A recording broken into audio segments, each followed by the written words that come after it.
Hello and welcome back for chapter 5. We're over halfway done with the semester and you're doing a great job keeping up with everything. And today we're going to introduce rational expressions and rational functions.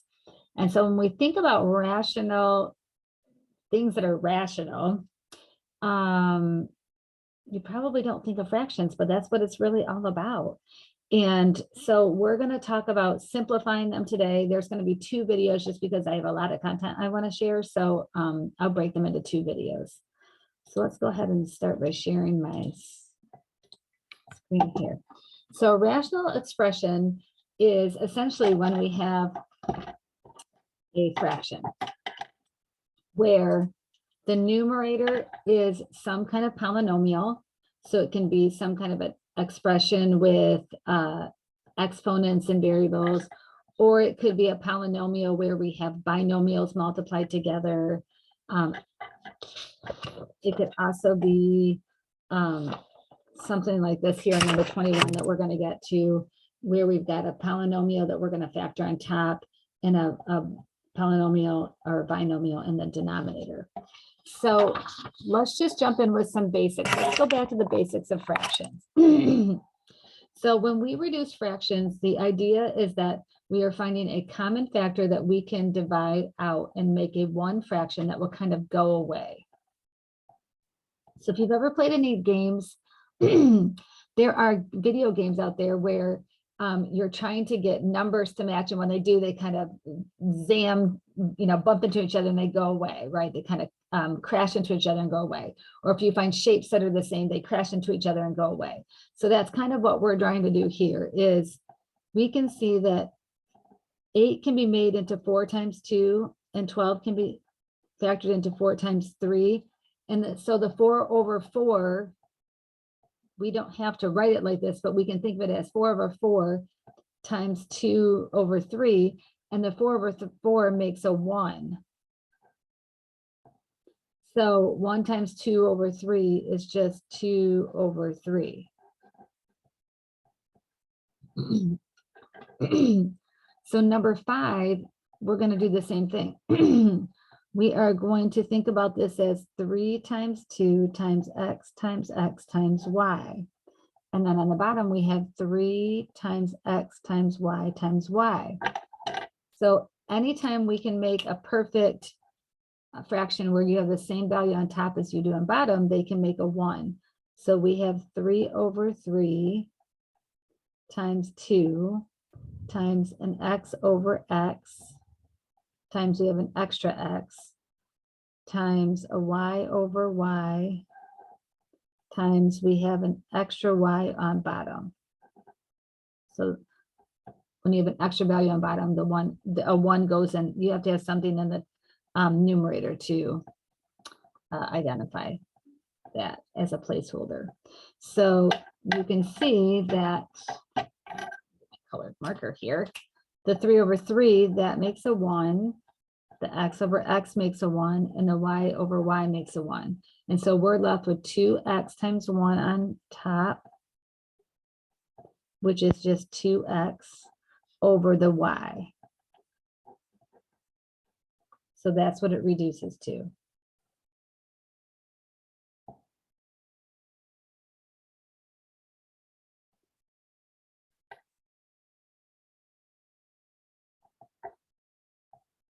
Okay, so number 27, I'm bringing up 27 because I want you to kind of see something that's already been factored. So we have x minus 3, this binomial squared, which means we really have 2 of them. And then we have an x plus 2. And then in the denominator, we have x plus 2, and we have 2 of those. That's what the exponent tells us. And we have an x minus 3. So zoom in so you can see here. So we can see that we have an x minus 3 and an x minus 3. So 1 on top can cancel with 1 on bottom. And then we have 1 left over. I'm going to circle that. And then in the numerator, we have 1 x plus 2, and that can cancel with 1 in the denominator. And then we have 1 left over in the denominator. So this reduces to x minus 3 over x plus 2. And we don't need the parentheses because the parentheses are really just like a fence to separate it to show the multiplication, and there's nothing being multiplied by either of them, so we can leave them as is.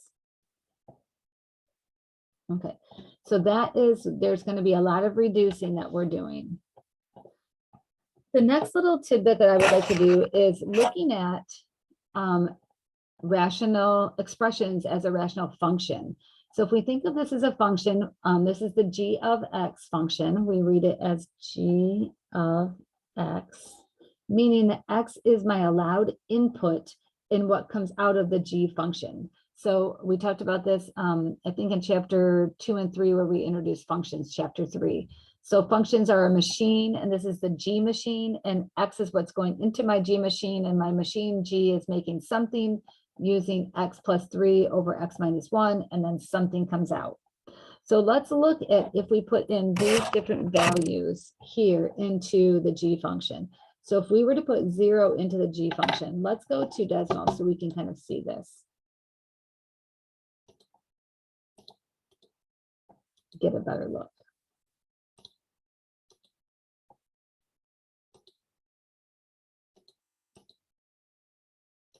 There we go. And okay. Okay, so I'm going to put in y equals, and it's going to be, I'm going to put x plus 3 parentheses divided by x minus 1. And I just put them in parentheses just so I could create the fraction. They don't need the parentheses. Okay, so this is what the function looks like. And then we've got this weird thing here. It's like, what is going on here, right? Well, that's because there's some values that are not allowed to go in to x. So let's see what happens. So if we go ahead and make a table, we can see what values become an issue. So on our paper, we wanted to know g of 0. So right here is g of 0. If we put 0 into this G machine, we get a -3.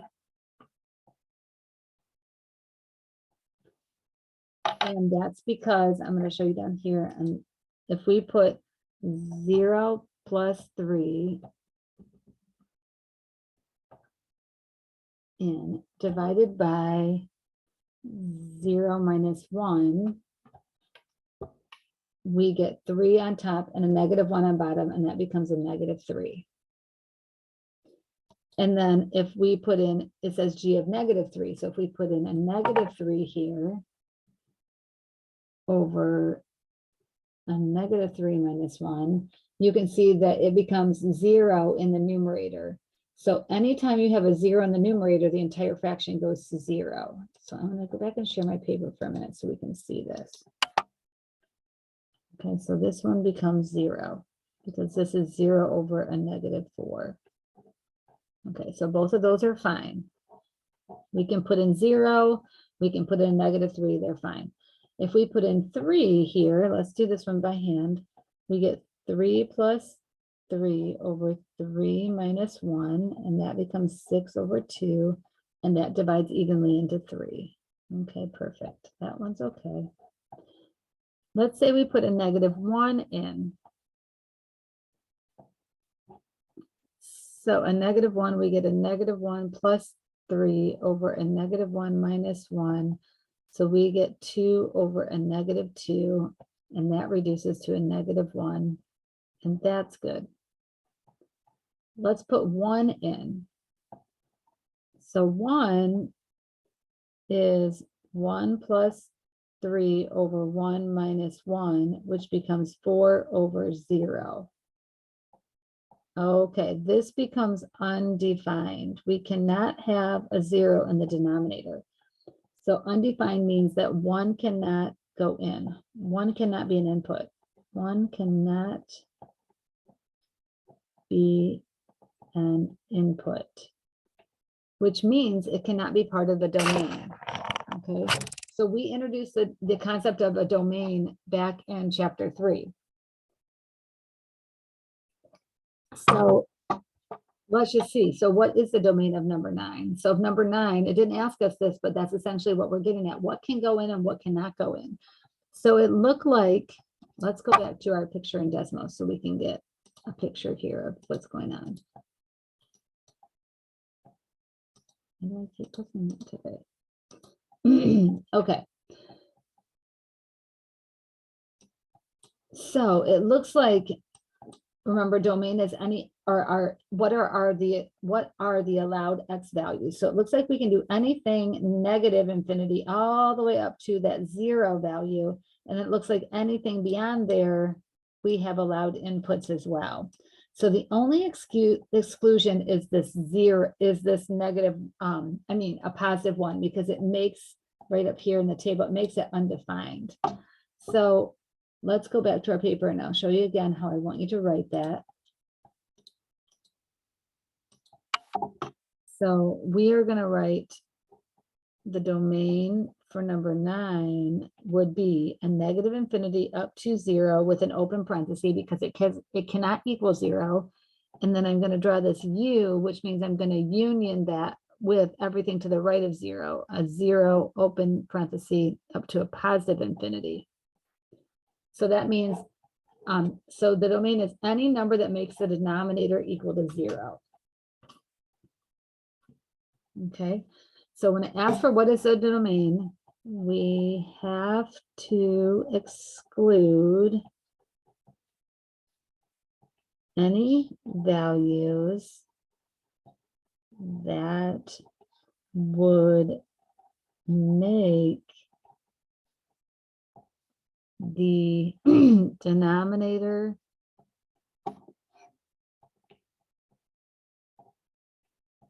zero, thus the fraction undefined.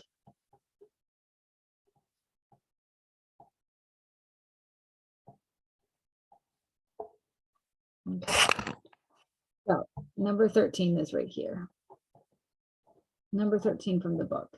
They want us to find the domain of x minus 3 over x minus 1. So we are going to look at where is the denominator, where is that equal to 0? And that equals 0 when x equals 1. So my domain is any number but x equals 1. Any number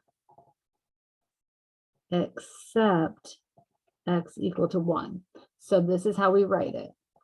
A negative infinity up to 1, union 1 to a positive infinity.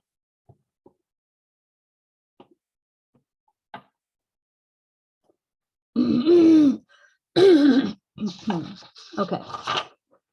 Number 17 is the next one I'd like to look at. Number 17. So number 17 is again asking us for the domain. So again, we're looking at where t squared minus 16 equals 0. And then because we have something bigger than a t to the 1, we have to factor. Going back to our factoring flow chart that we looked at, we have 2 terms. And because we have 2 terms and a square, the only option could be a difference of squares.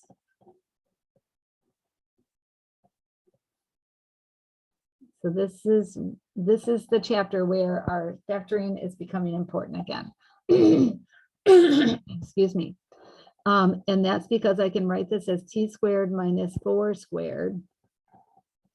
And so I can write this as t plus 4 and t minus 4 equals 0. And this is our zero product property.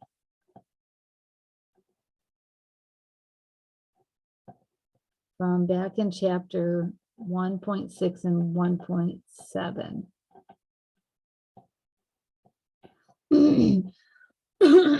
That says either if we want this binomial or this binomial to multiply to equal 0, either of them could be 0, and we have satisfied our condition with the equal to 0. So let's find out what that would do. So if the t plus 4 equals 0, that means that t equals a negative 4. Or if t minus 4 equals 0, that means that t equals a positive 4. So those are my two exclusions. So my domain cannot use t equal to 4 or t equal to a negative 4. And this is how we would write it. A negative infinity up to the negative 4 first. And remember, we use parentheses because we can't actually equal that value. Union with a negative 4 all the way to a positive 4. Union 4 up to a positive infinity, because we have a break at the negative 4, which is an issue, and a break at the 4.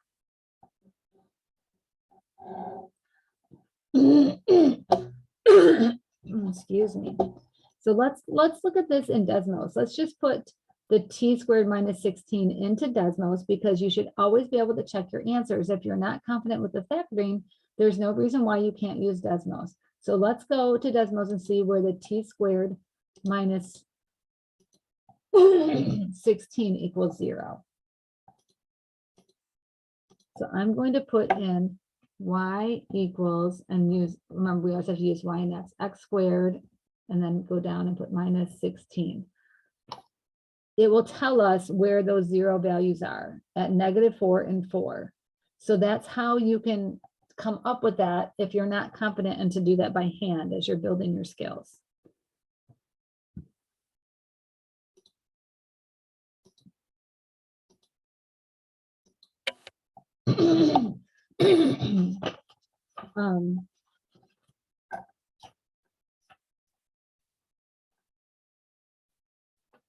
Shall we look at number 15 for a moment?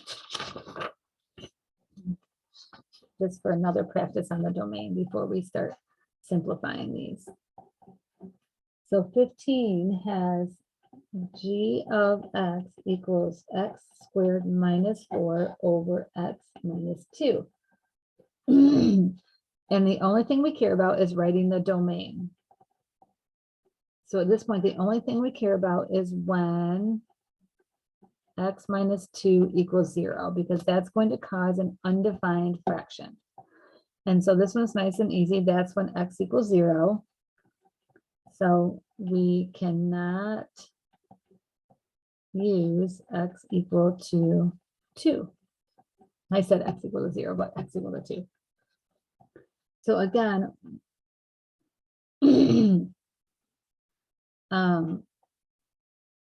let's go ahead and write that as a negative infinity up to 2 union 2 up to a positive infinity.